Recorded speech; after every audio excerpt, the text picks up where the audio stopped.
Hello friends, welcome to UK तैयारी। आज के इस सेशन में हम डिस्कस करने वाले हैं मूल्यांकन पद्धतियाँ को। इससे पिछली वाली वीडियो में हमने मापन एवं मूल्यांकन को डिस्कस किया हुआ है ऑलरेडी, तो वहीं से आगे आज कंटिन्यू करते हैं मूल्यांकन पद्धतियों पे। मूल्यांकन पद्धतियाँ या मूल्यांकन प्रविधियाँ से भी हम कहते हैं। तो देखिए, जो मूल्यांकन पद्धतियाँ होती हैं वो दो तरह की होती हैं। पहली जो है वो परिमाणात्मक प्रविधियाँ और नेक्स्ट जो आती है दूसरी गुणात्मक प्रविधियाँ। ठीक है, तो परिमाणात्मक जो प्रविधियाँ होती हैं वो भी 3 प्रकार की होती है, यानी कि मूल्यांकन 3 तरह से किया जाता है, मौखिक रूप से, लिखित रूप से और प्रयोगात्मक रूप से। लिखित रूप के अंदर भी क्या होता है, निबंधात्मक और वस्तुनिष्ठ, यानी कि 2 तरह की ये होती हैं। नेक्स्ट जो आएगा गुणात्मक प्रविधियाँ, तो इसके भी अलग अलग पार्ट होते हैं। गुणात्मक जो प्रविधियाँ होती हैं, गुणात्मक रूप से जो मूल्यांकन किया जाता है बच्चे का, तो वो भी संचयी अभिलेख द्वारा किया जाता है, मत सूची, निरीक्षण और साक्षात्कार के द्वारा किया जाता है। अब इसमें समझेंगे परिमाणात्मक पद्धतियाँ के अंदर जो मूल्यांकन किया जाता है बच्चों का वो कैसे कैसे होता है। तो जो पहला आता है इसमें वो है मौखिक परीक्षा। तो देखिए, इन परीक्षाओं का उद्देश्य विद्यार्थियों की तुरंत अभिव्यक्ति तथा क्रियाशीलता को जांच करना है। ठीक है, बच्चों के अंदर कौन सी अभिव्यक्ति है, यानी कि बच्चे जो मौखिक रूप से जो उनसे प्रश्न किए जाते हैं उनका तुरंत से जवाब दे पा रहे हैं कि नहीं दे पा रहे हैं, तो उनकी जो तुरंत अभिव्यक्ति है और उनकी क्रियाशीलता को जाँच करने के लिए इसे किया जाता है। इसका प्रयोग पढ़ने की योग्यता, उच्चारण एवं सूचनाओं की जांच का लिखित परीक्षाओं की पूर्ति के लिए किया जाता है। ठीक है, बच्चों से सूचनाएं इकट्ठा की जाती है मौखिक रूप से, जो मूल्यांकन बच्चों का किया जाता है मौखिक परीक्षा के आधार पर। ठीक है, तो उसमें बच्चों के पढ़ने की योग्यता का पता चलता है, शब्दों का उच्चारण कैसे बच्चे कर रहे हैं इसका भी पता चलता है। इसका प्रयोग छात्रों के प्रत्यास्मरण, चिंतन, विश्लेषण योग्यताओं के मापन के लिए किया जाता है। ठीक है, बच्चों कैसे कैसे सोचते हैं चीज़ों के बारे में, चिंतन उनके यहाँ पर है कि चिंतन भी उनका इसके द्वारा किया जाता है जो मौखिक परीक्षा है। ठीक है, छात्रों का प्रत्यास्मरण की जो छात्रों में स्मरण की क्षमता है वो कितनी है। ठीक है, तो इसमें ये मौखिक परीक्षा में इसको देखा जाता है। इन परीक्षाओं का प्रयोग छोटी कक्षाओं के विद्यार्थियों के लिए तथा बड़ी कक्षाओं में प्रवेश का साक्षात्कार के लिए किया जाता है। तो जो छोटे छोटे बच्चे जो होते हैं तो उनको क्या होता है कि वो लिखने में इतने ज़्यादा एडवांस नहीं होते हैं, वो इतने ज़्यादा नहीं लिख सकते हैं, तो अधिकतर क्या होता है कि उनको मौखिक परीक्षा ज़्यादा उनकी ली जाती है। ठीक है, मौखिक रूप से बच्चों से क्वेश्चंस किए जाते हैं और बच्चे उसका आंसर करते हैं। और बड़ी कक्षाओं की अगर बात करें तो बड़ी कक्षाओं में बच्चे को साक्षात्कार के रूप में इस मौखिक परीक्षा को किया जाता है। फिर इसमें नेक्स्ट जो आता है वो है लिखित परीक्षा। तो देखिए, इस प्रकार की परीक्षा में छात्र लिखित प्रश्नों के उत्तर भी लिखित रूप में देते हैं। ठीक है, प्रश्न लिखित रूप में आते हैं और बच्चे उसका आंसर कैसे करेंगे, लिख कर ही देंगे, ना कि बोल करके लिखित परीक्षा में। इन परीक्षाओं का उपयोग छात्रों के स्मरण शक्ति, विश्लेषण, भाषा शैली आदि का मापन करने के लिए किया जाता है। ठीक है, तो जो लिखित परीक्षाएं होती हैं उसमें छात्रों की स्मरण शक्ति का पता चलता है, बच्चे कैसे विश्लेषण कर रहे हैं, ठीक है, भाषा शैली कैसे प्रयोग कर रहे हैं, तो इन सब चीज़ का मापन के लिए लिखित परीक्षा का प्रयोग किया जाता है। इसके अंतर्गत कार्य समर्पण, प्रतिवेदन लिखना, प्रश्न के उत्तर लिखना एवं कागज पेंसिल परीक्षाएं आती हैं। ठीक है, तो प्रश्न लिखना, ठीक है, प्रतिवेदन लिखना, प्रश्न के उत्तर लिखना, और ये सारी क्या होती हैं, एक कागज पेंसिल परीक्षा होती हैं, यानी कि बच्चे कागज पर लिखते हैं। यह परीक्षाएं छात्र की ज्ञान प्राप्ति एवं पाठ्य वस्तु को संगठित तथा व्याख्या आदि की जांच करने में बहुत उपयोगी है। तो बच्चों ने क्या पढ़ा अपनी पाठ्य वस्तु से, ठीक है, क्या क्या सीखा है और कैसे वो अपने जो सवालों के जवाब हैं, ठीक है, जो उत्तर लिख रहे हैं वो उसमें कैसे कैसे व्याख्या कर रहे हैं, ठीक है, किस तरह से वो एक्सप्रेस कर रहे हैं उत्तरों को। ठीक है, तो ये यहाँ पर होता है लिखित परीक्षा में। यह भी 2 प्रकार की होती हैं, जो निबंधात्मक होती है और वस्तुनिष्ठ परीक्षा होती है। ठीक है, जो लिखित परीक्षा होती है वो निबंधात्मक यानी कि बड़े बड़े उत्तर लिखते हैं बच्चे, और वस्तुनिष्ठ यानी कि एक प्रश्न का एक शब्द में उत्तर देते हैं। ठीक है, 2 तरह से होती है लिखित परीक्षा। अब नेक्स्ट जो आएगा वो है प्रायोगिक परीक्षा। तो देखिए, मूल्यांकन में प्रयोग विधि का महत्वपूर्ण स्थान है। ठीक है, तो जो बच्चों का मूल्यांकन किया जाता है उसमें प्रयोग विधि का भी एक महत्वपूर्ण स्थान होता है, क्योंकि जो शिक्षा का उद्देश्य है वो क्या है, बच्चे कुछ करके सीखें, बच्चे कुछ करके सीखें ही जो एक उद्देश्य है शिक्षा का। ठीक है, यानी कि बच्चे प्रयोग करेंगे और उससे अपने अनुभव से स्वयं ही सीखेंगे। मूल्यांकन को 2 भागों में बांटा जाता है। जो प्रायोगिक मूल्यांकन है यहाँ पर, तो उसको भी 2 भागों में बांटा जाता है, आंतरिक प्रयोग और बाह्य प्रयोग। आंतरिक प्रयोग में क्या होता है, जब किसी सूत्र की अवधारणा प्रयोगशाला में सामग्री उपकरण की सहायता से छात्र द्वारा शुद्ध किया जाता है। ठीक है। तो बच्चे, आपने देखा होगा ज़्यादातर साइंस के जो बच्चे होते हैं वो प्रयोगशाला में प्रयोग करते हैं, जो उन्होंने सूत्र पढ़े हैं तो उन सूत्रों का प्रयोग करते हैं प्रयोगशाला में, ठीक है, और कुछ उपकरण की सहायता से, यहाँ वहाँ पर देखा होगा आपने, ठीक है। इससे उसकी सफलता का मूल्यांकन किया जाता है, इससे आंतरिक मूल्यांकन कहते हैं। तो इसी को क्या कहा जाता है? आंतरिक मूल्यांकन कहा जाता है कि बच्चे ने जो पढ़ा, जो सीखा, उसका प्रयोग वो कैसे कर पा रहा है या नहीं कर पा रहा है, ठीक है, कितना सफल हो रहा है प्रयोग में, तो इसको ही आंतरिक मूल्यांकन कहा जाता है।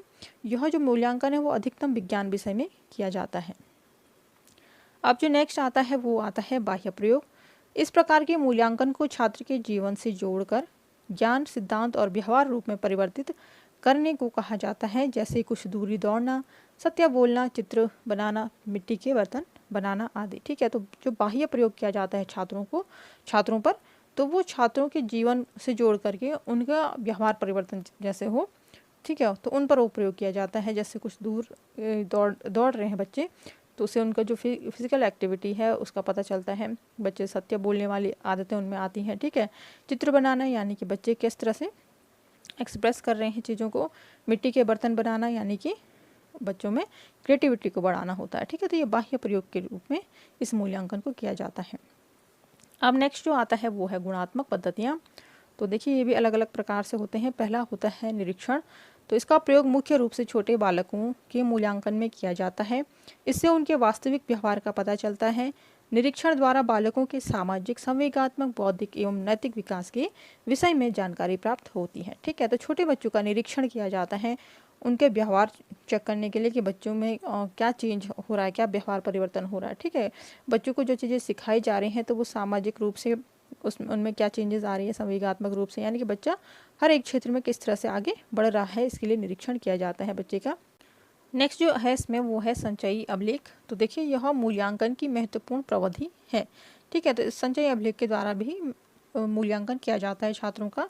इसमें छात्रों के घटनाक्रम विवरण सम्मिलित हैं, जिनमें अध्यापक छात्रों के महत्वपूर्ण व्यवहार एवं परिस्थितियों का वर्णन करता है, ठीक है। तो अध्यापक के द्वारा छात्रों का जो व्यवहार होता है और जो उनकी परिस्थितियां होती है, यानी कि बच्चा एक कक्षा से दूसरी कक्षा में जाने पर उसने क्या क्या अचीवमेंट की है, ठीक है, और बच्चे ने कितना सीखा है, कैसे कैसे सीखा है, ठीक है, स्पोर्ट्स में कैसा है, हर एक क्षेत्र में बच्चे के बारे में जो सूचनाएं होती हैं तो इस अभिलेख में इसको मेंशन किया जाता है।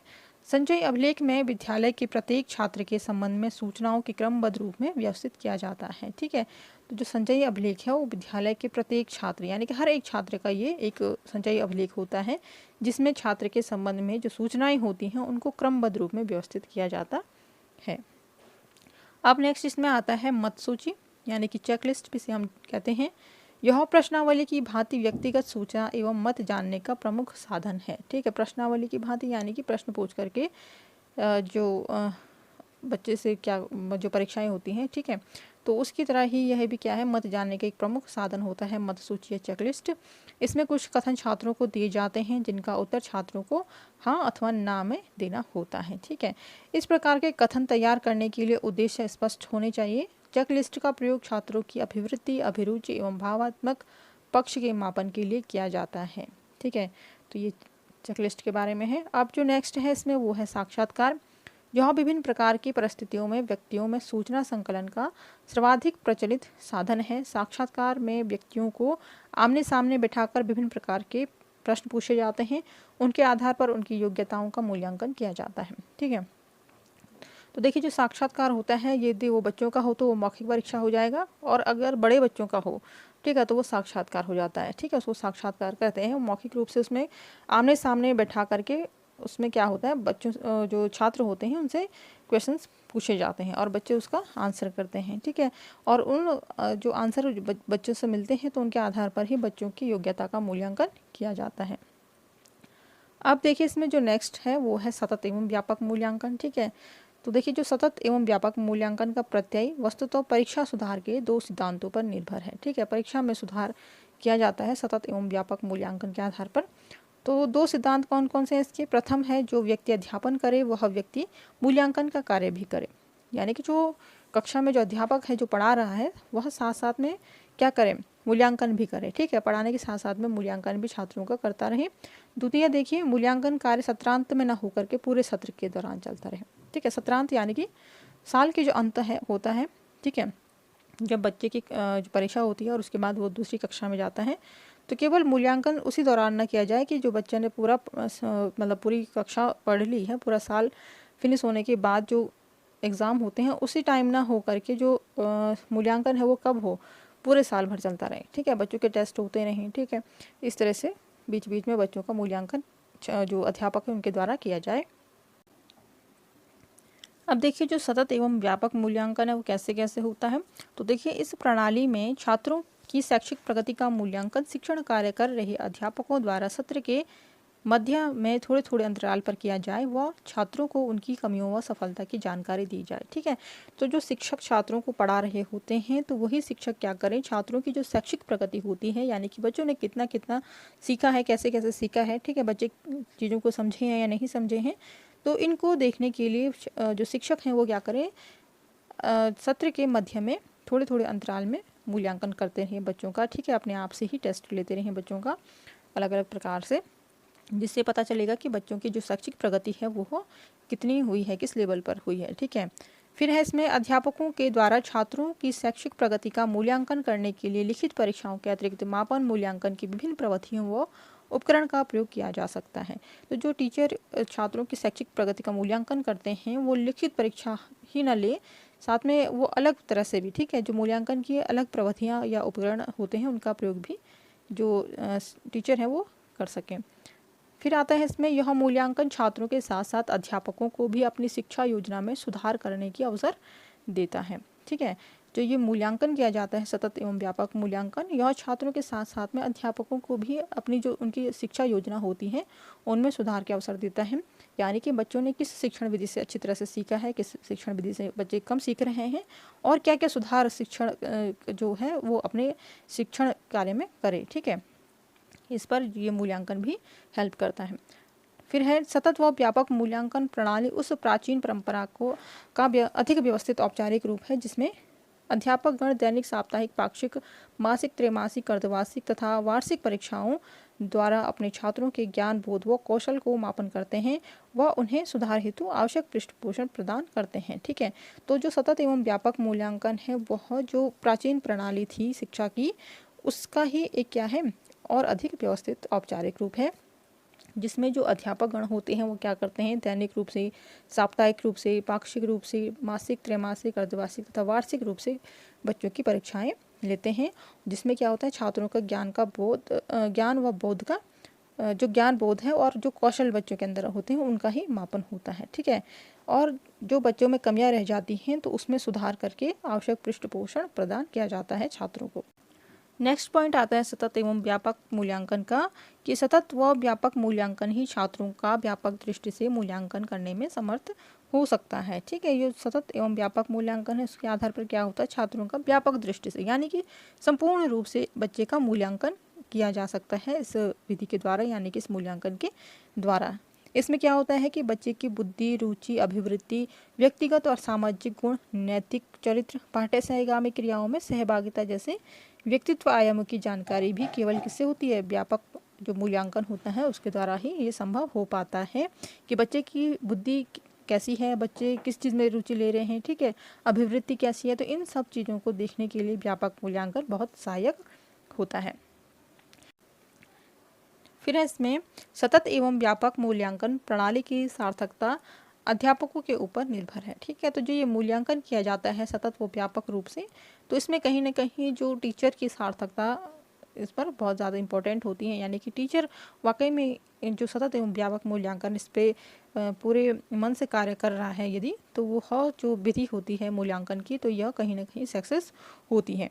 यदि अध्यापक कर्तव्य परायणता, निष्ठा, विश्वास द्वारा सतत मूल्यांकन का कार्य संपादित करे तो यह शिक्षा प्रणाली में एक क्रांतिकारी परिवर्तन ला सकेगी। ठीक है, जो टीचर होते हैं, जो अध्यापक होते हैं, तो वो यदि पूरे निष्ठा से, विश्वास से इस कार्य को करें, सतत मूल्यांकन को करें, तो जो ये मूल्यांकन होता है इसके आधार पर शिक्षा प्रणाली में क्या होगा, एक क्रांतिकारी परिवर्तन आएगा। ठीक है, बच्चे और भी अच्छे तरीके से सीखेंगे और भी ज़्यादा सीखेंगे। ठीक है, तो फ्रेंड्स यह था यहाँ पे मूल्यांकन की प्रविधियाँ एवं सतत एवं व्यापक जो मूल्यांकन है उसके बारे में। वीडियो अच्छा लगा हो तो प्लीज़ लाइक, शेयर, सब्सक्राइब कीजिए चैनल को। वीडियो का नोटिफिकेशन आप तक सबसे पहले पहुँचे, इसके लिए बेल आइकन भी दबा दीजिए।